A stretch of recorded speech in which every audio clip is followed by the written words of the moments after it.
What's up, YouTube? Doing 2 videos in one day, huh? Got a little bit of time today, and wanted to catch up on some videos I've been wanting to make. So I did that. My last video was a contest video. This one's just a little conversation between me and the YouTube community. I was a little bit inspired by seeing reapertate728. When Anthony there, he did some awesome videos about his comic book history. Now, a lot of my history you can see on YouTube, because pretty much a year after I started collecting, I started doing YouTube videos. I've only been collecting like 3 years. This time, because my collecting days are split into 2 segments. So when I was in high school, I collected, and then I stopped when I got out of. Well, I still collected when I got out of high school. But I'll get into that in the whole stop. So the story is how I got into comic book collecting. I walked down to a buddy of mine's house who was a neighbor down the road a little bit, and he was supposed to have a graduation party, and he didn't. I was a sophomore in high school, and he didn't. He did not have one. The day of the graduation party, I went down there. There was a note on the door.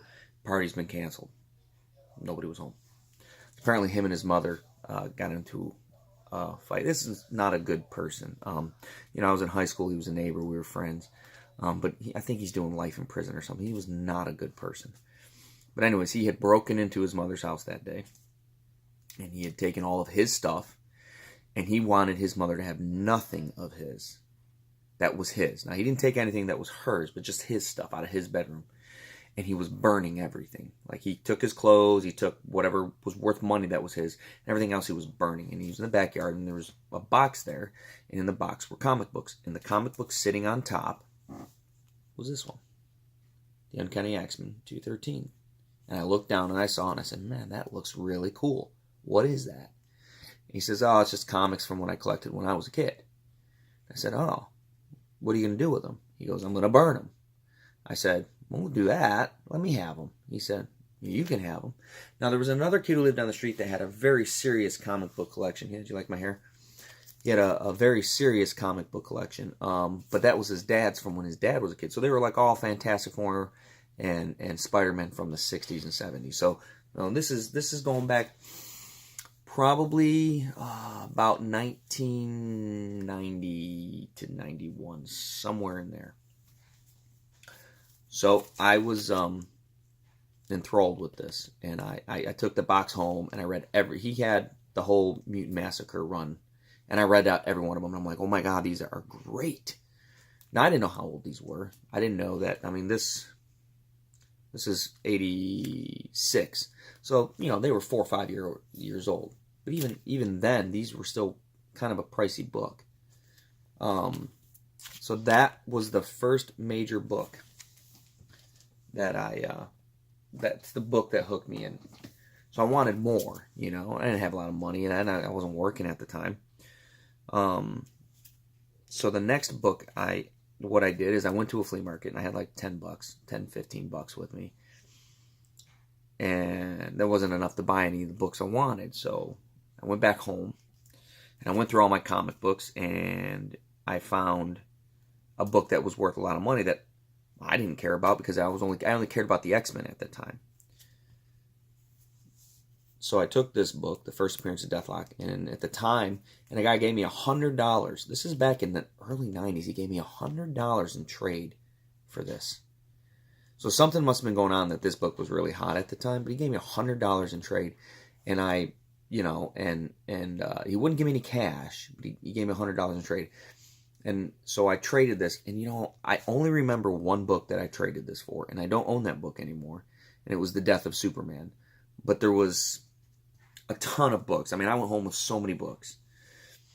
And I was ecstatic about it.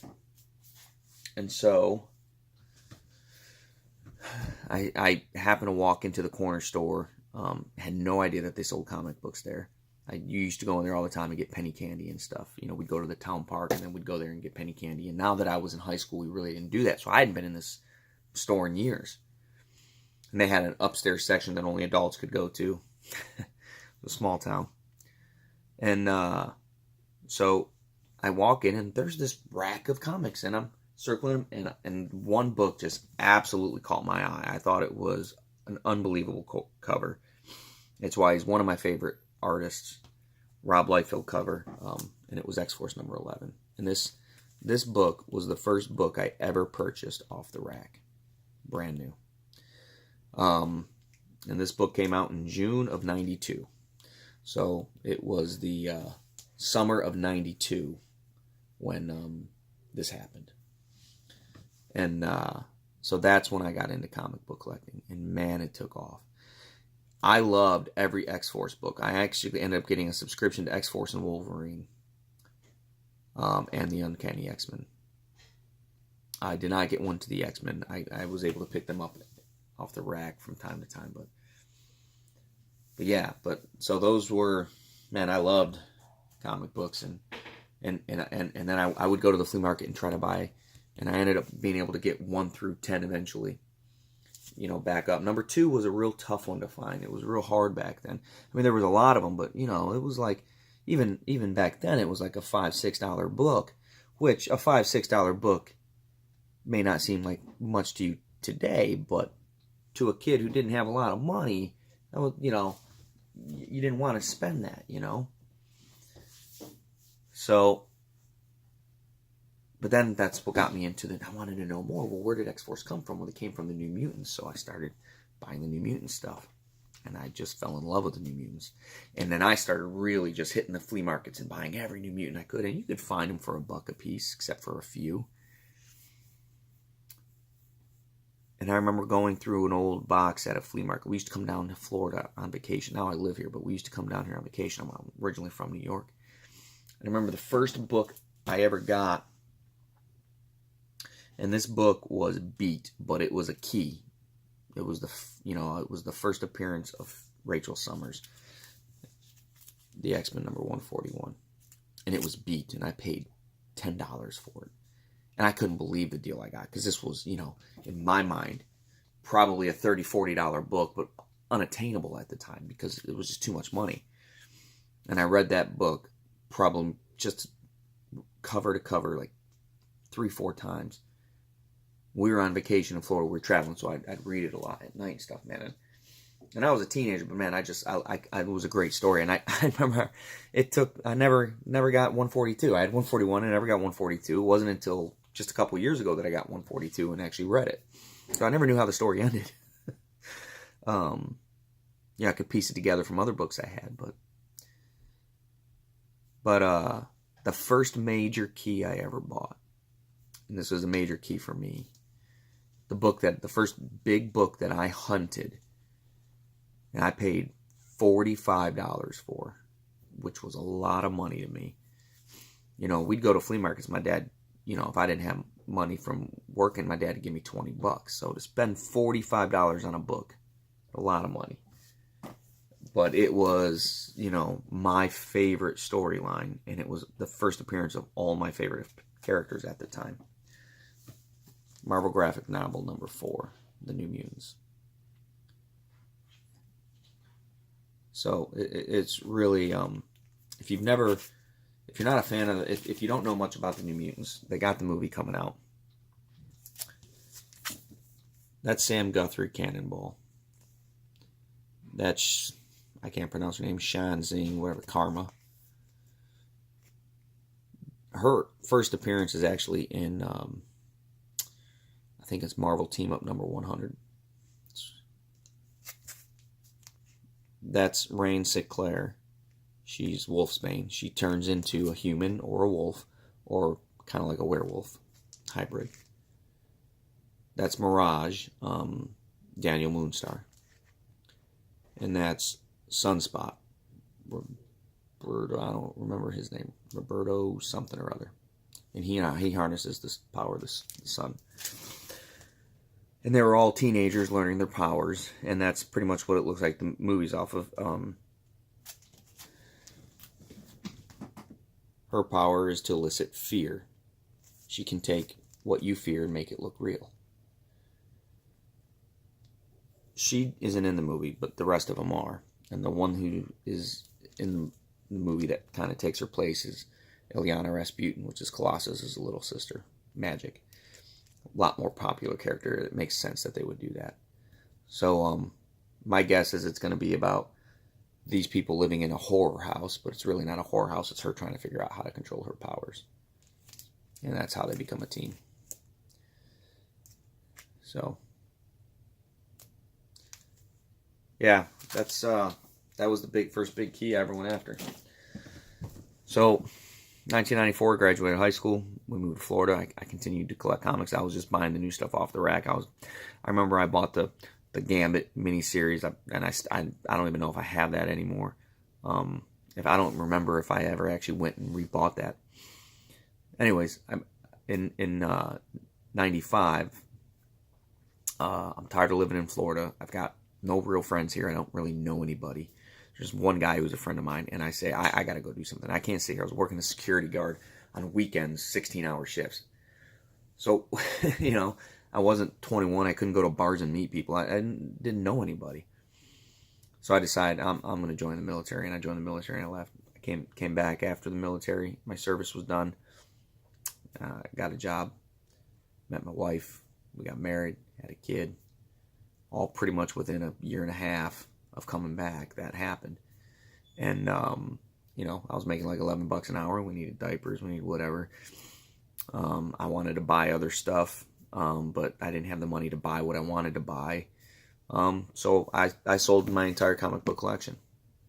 I know the guy I sold them to. I haven't been able to find him in a couple years. I've been looking for him. I'd love to buy my collection back from him.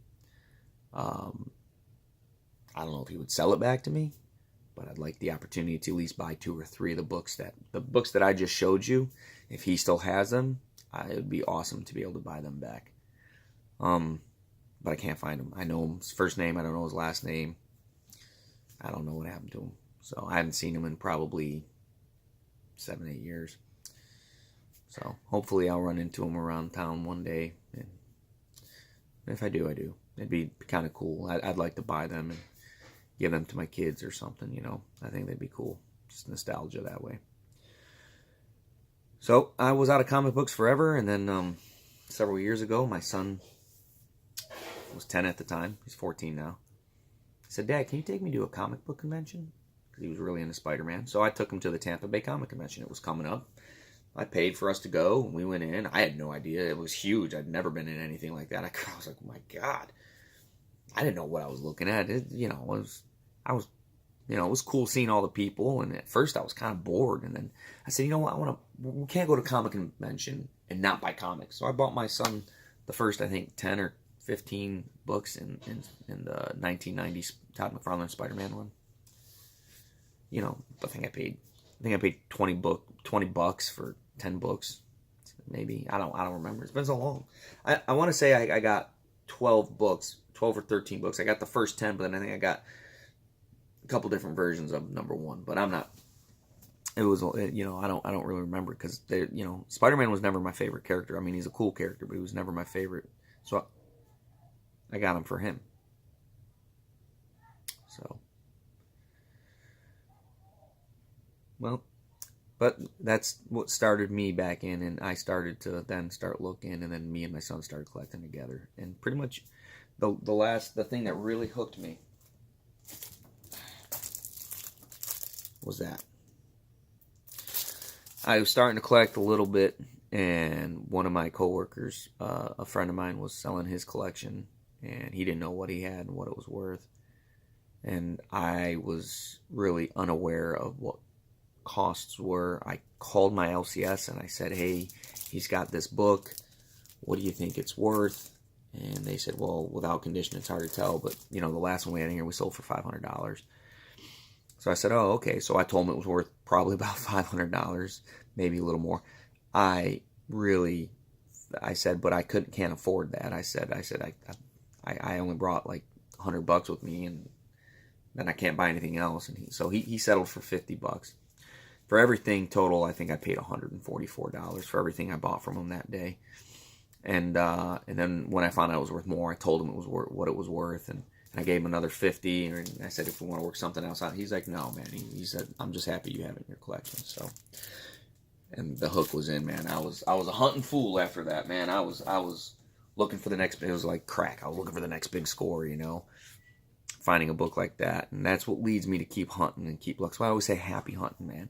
Because it doesn't matter if you find a $5 book that you really want in that run, or you find a $20 book in the dollar bin.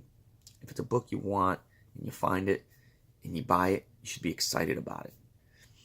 So that's my startup history to collecting. The rest of my history you guys can pretty much watch on YouTube. So hey, thanks for tuning in. I'm right at the 15-minute mark, so I want to kind of stop here. So till next time, guys, if I don't, Merry Christmas to everybody. I hope everybody has a wonderful holiday, and collect what you want. Don't apologize for it. Happy hunting.